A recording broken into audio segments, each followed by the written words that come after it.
Bonjour à vous, exploratrices et explorateurs de l'infini de vos potentialités, inscrites avant même votre naissance dans chacune de vos cellules. Et oui, fini la quête du Graal à l'Indiana Jones. Votre ADN le dit, le véritable trésor sommeille déjà en vous. Autrement dit, votre futur attend bien sagement que votre volonté soit faite. Et justement, j'avais envie de partager avec vous des rencontres inspirantes de voyageurs et de voyageuses qui choisissent d'incarner leur signature ADNique de manière créative pour ne pas dire couillue et qui osent sortir des sentiers battus pour créer leur propre voie d'expansion. Bonne écoute. Eh bien, je suis Dominique Guillemin. Je suis née en 1954 dans une famille de vignerons en Bourgogne. J'avais une fratrie de frères et une sœur. Et quand je me suis mariée, moi-même, j'ai eu 3 enfants. Là, j'ai fait une vie professionnelle autour de la construction, de l'immobilier, avec passion. Et lorsque j'avais 12 ans, j'avais un rêve, j'avais envie d'être écrivain. Mais c'est un rêve que je n'ai pas réalisé, néanmoins, j'ai toujours gardé le goût de l'écriture. Donc, aujourd'hui, je viens de fermer mon entreprise d'immobilier et je suis prête à m'envoler vers ce que j'avais décidé de vivre quand j'avais 12 ans. Donc j'ai envie d'écrire des histoires. Ok, et cette envie justement d'aller au bout de ce que cette jeune fille de 12 ans avait initié, ça t'est venu comment? Tout au cours de mon existence, j'ai déjà aimé lorsque je vendais par exemple des maisons, je racontais des histoires. Pour moi, c'était des actes de vie qui se racontaient. La maison, je la présentais comme si c'était une personne. J'avais toujours, quand je rencontrais quelqu'un, je racontais toujours une petite métaphore. C'était quelque chose qui me plaisait comme ça. Et puis, je suis très joueuse, donc j'ai plaisir à découvrir que j'ai pas vieilli, Julie, évidemment. Comment tu te définirais aujourd'hui? Il y a 2 façons de me définir, soit à partir du passé ou à partir du présent. Donc je choisis évidemment cet emplacement, le présent. Je suis quelqu'un de disponible à une vie qui s'ouvre devant moi, enfin qui continue à la fois, mais qui s'ouvre. Elle s'ouvre différemment parce que j'ai fait un parcours de voyageuse quantique sur la dernière année et je trouve très très intéressant de vivre cette partie d'existence que je connaissais pas, que je supputais et que je ne connaissais pas avant. Et ça me réjouit d'avoir tout mon temps disponible, et de savoir tout ce que j'ai appris là, cette folie furieuse de cette joie quoi, qui m'habite. Je la découvre comme quelque chose de porteur et de vivifiant, de sponsorisant. Je veux faire l'expérience de mon histoire. Voilà. Ça t'est venu comment en fait? Envie qui t'a fait dire allez je vais faire un voyage quantique. Oui, j'ai comment été. J'étais au moment de ma vie où il fallait prendre la décision d'arrêter cette entreprise qui avait vraiment rempli ma vie, ou alors, mais que faire après? Quoi vivre? Je suis en couple et avec un compagnon qui a 10 ans de plus que moi, donc est-ce que j'allais me mettre en retraite et puis légumer en retraite, faire du jardin, voilà, ça c'était pas mon truc, c'était pas mon envie. Je voulais vivre mais pas partir en voyage, je voulais vivre à l'intérieur de moi, être vivante, me sentir vivante. Et puis j'ai rencontré quelqu'un qui m'a dit j'ai trouvé quelque chose qui a transformé ma vie. Je l'ai bien écouté, ceci, cela. Et voilà, et j'ai dit, moi aussi, je vais faire ça. Et c'était le voyage quantique. Et maintenant, du coup, comment ça se joue pour toi, puisque tu as fait le voyage finalement, s'il y a un avant et un après, qu'est-ce que tu as découvert de toi? C'est ça que j'entends. Oui, c'est de moi. J'ai découvert que ce qu'il y a dans... J'ai envie d'écarter les bras en parlant, en disant, voilà, toutes mes limites ont été repoussées. J'ai plus d'âge, j'ai les yeux tout le temps ouverts et j'ai des millions de possibilités qui s'ouvrent devant moi. J'ai envie, je savais plus ce que c'était que d'avoir des envies, mais c'est même pas des envies que j'ai envie de grandir, de m'expandre. Et puis, j'ai vraiment la sensation de ne pas être seule. C'est fini cette solitude, c'est à se demander. C'est quelque chose qui s'est ouvert devant moi, qui est immense, inouï et qui est plein. Moi, je suis dans le plein. Avant, je partais du manque, je vivais dans le manque, dans la survie. Là, je suis dans la vie. Voilà. S'il y avait un élément, on va dire, marquant, une prise de conscience qui t'a fait basculer, on va dire, vers ce plein dont tu parles, c'est quoi? Un jour, j'ai eu le choix. Je me suis trouvée confrontée à retraite, mouroir, ou la vie et découvrir. Je suis partie vers la vie et découvrir, c'est tout. C'est immense à la fois, puis c'est tellement simple. C'est une pulsion, quoi. J'ai fait un choix. Je me suis demandé si j'allais vers la maison de retraite, l'EHPAD, ou si je commençais à pousser les limites et puis à faire des choses qui m'emballent, par exemple écrire, découvrir la nature, parce que je ne connaissais pas la nature. D'un seul coup, j'ai l'appétence de me fondre et de me reconnaître dans tout ce qui m'entoure. Voilà. Quand j'accompagne les personnes en voyage quantique, je leur pose cette question-là. Si tu te rencontres aujourd'hui, après ce voyage quantique-là... Voilà, je m'adore, oui. Oui, ce qui me plaît, c'est que je suis... c'est pas sans limite, c'est hors limite. Je suis un enfant un enfant du monde, pour le coup, un enfant de l'univers. J'ai toutes les possibilités. Comment je suis reliée je sens cette reliance aux autres, au monde. J'ai cette conscience-là. À la limite, je sens que j'ai cette puissance d'être autonome et à la fois de servir plus grand que moi. Même si c'est par un sourire, même si c'est par un mot, même si c'est par une petite chose, je sais que tous mes actes vont accomplir quelque chose.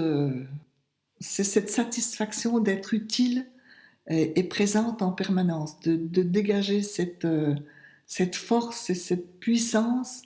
Je me sens remplie et... De là où tu es aujourd'hui, si tu avais la possibilité de glisser un mot à cette Dominique d'avant-voyage, qu'est-ce que tu lui dirais? Depuis cet endroit-là, maintenant, je lui dirais merci de m'avoir emmené là. Voilà. Parce qu'il fallait tenir dans cette vie de survie. Il fallait encaisser tous les coups qui ont été pris, toutes les difficultés, tous les croche-pieds que je me suis fait. Quand je regarde en arrière, je me dis... D'ailleurs, je ne regarde pas, mais si je devais regarder en arrière, je me dirais comment j'ai fait pour me faire tout ça. Me faire autant de mal, quoi. Me restreindre tellement. Alors je dis, t'es géniale, t'es forte, c'est bien. Maintenant, tu peux te reposer parce que t'es arrivée là. Et t'es arrivée où alors? C'est quoi la destination justement? T'es arrivée à l'endroit où t'as plus besoin de faire d'efforts. C'est naturel de vivre, de prendre, de transformer, de créer. de remettre en jeu, de se resservir, d'agir.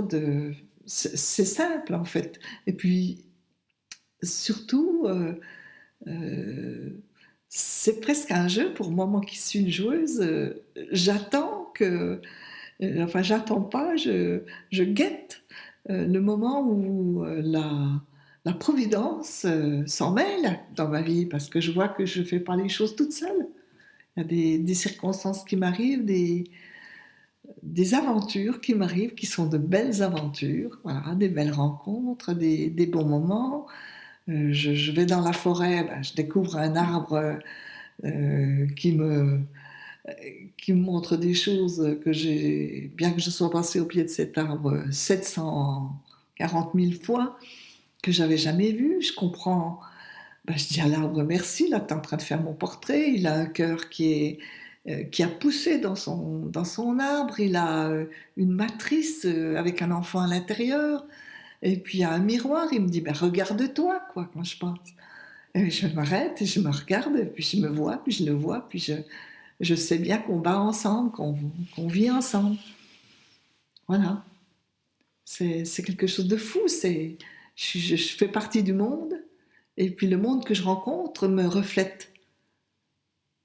Et bon, ben, ça s'harmonise. Et en me reflétant, ben, ça me renvoie à autre chose, etc. C'est un perpétuel mouvement. Là, tu vois mes bras qui s'enroulent.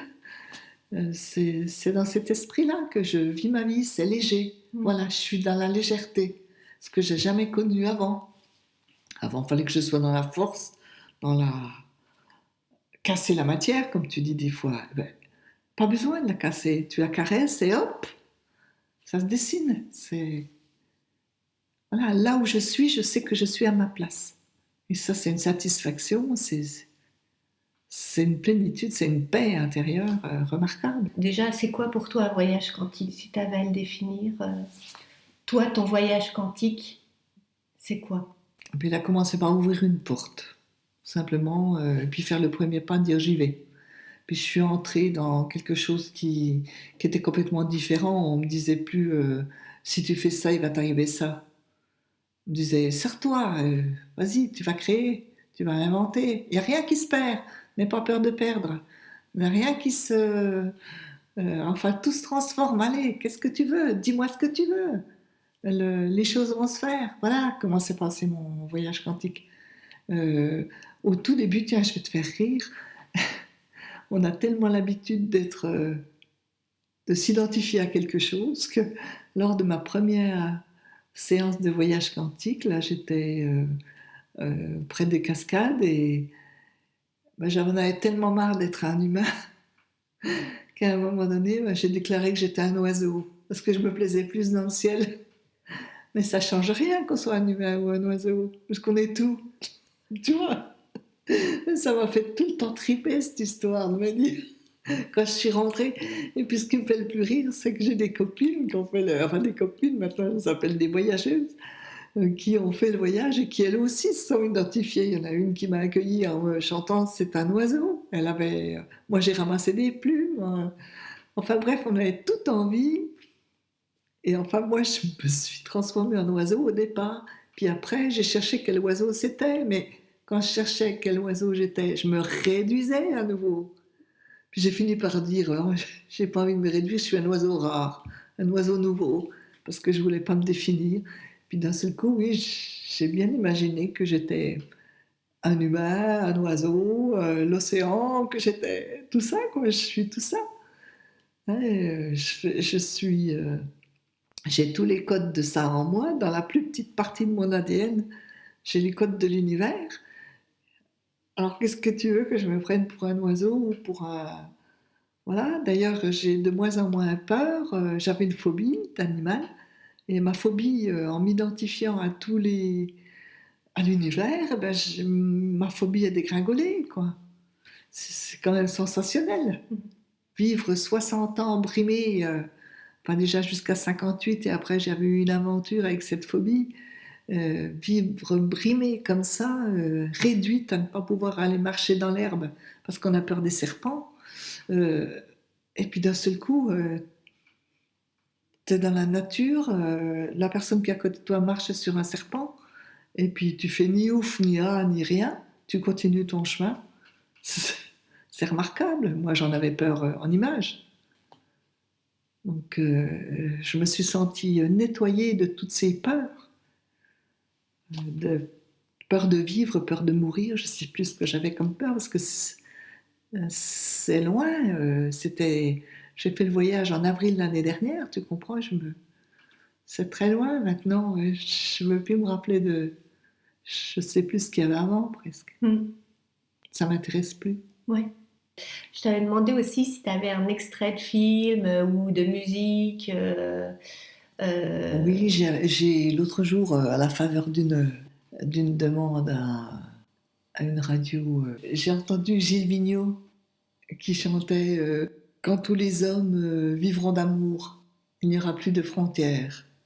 Ça m'a beaucoup plu, puis je me dis, tiens, cette chanson-là, je la connais depuis très très longtemps, mais qu'est-ce qu'elle me fait du bien, particulièrement aujourd'hui, parce qu'elle était enveloppante. Voilà, c'est ça que celle-là. Et puis j'adore aussi une petite phrase que j'ai vue sur une stèle dans un cimetière, mais à la télévision. Il était écrit ouais, quand le doute est là, il n'y a pas d'engagement en fait.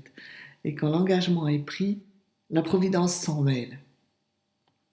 Et ça, c'est quelque chose que je constate. Là, j'ai pas envie de parler de l'univers med, machin. Je dis la providence, c'est mon Dieu à moi. C'est ce qui met en mouvement pour moi. Les prochaines choses que tu vas expérimenter, justement? J'aimerais bien être une forme de soigneur, dans la rencontre de gens qui me raconteraient un peu leurs problématiques. Je réécrirais leur histoire en la présentant de diverses façons pour les éclairer, pour les réveiller.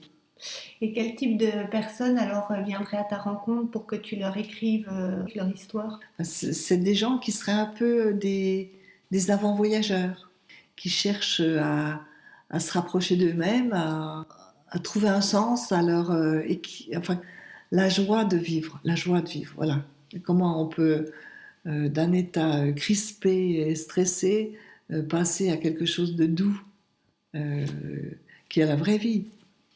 Si tu avais un message à transmettre à des futurs voyageurs qui hésitent encore, qui se disent ouais mais est-ce que c'est vraiment pour moi? Est-ce que ça en vaut la peine? Est-ce que voilà, enfin, qu'est-ce que tu dirais à ces personnes-là?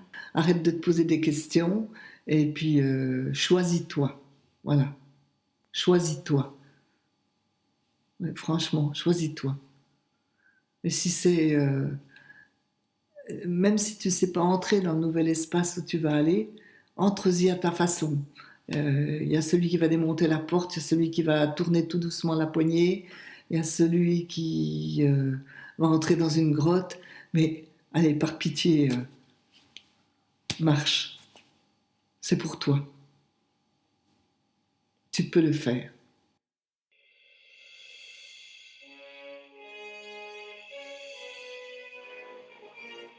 Et voilà, c'était Dominique, femme d'action, organique, fidèle à son instinct et connectée à la vision globale. Elle s'incarne complètement dans la matière pour créer des histoires à raconter, à vivre, à raisonner. Merci de votre écoute. À bientôt.